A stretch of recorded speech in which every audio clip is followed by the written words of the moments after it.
Welcome back! Mga Junakis, ito na naman ang yung Daddy-O para sa panibagong episode ng ating vlog.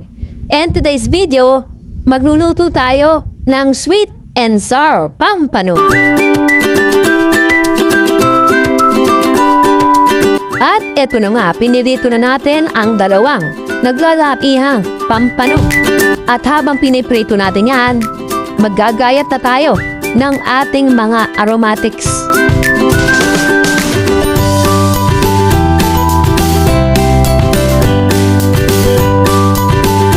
Gayatin na rin natin pati ang ating mga gulay.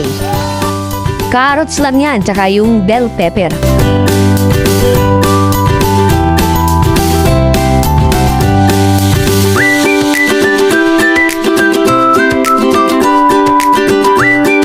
At habang tinutusta pa natin yung ating pampano, gawa na rin tayo ng ating magiging sweet and sour sauce. Pinaghalo-halo lang na suka yan, ketchup at konting asukal. Tapos pagkatapos niyan, nilagyan na natin ng konting tubig para hindi masyado maasim, para balanse ang lasa. At pagkahango na ng isda natin, diretso na tayo magigisa. Inuna natin yung luya, then bawang, sibuyas, tapos yung gulay na.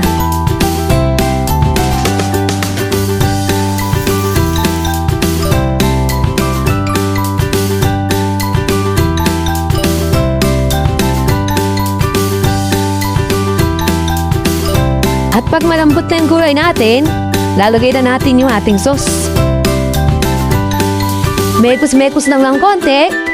Tapos nan, ilalagay na uli natin yung pampano.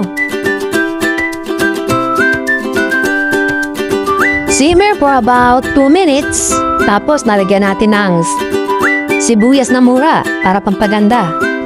Inalimutan natin yung stirring nga pala para malapot.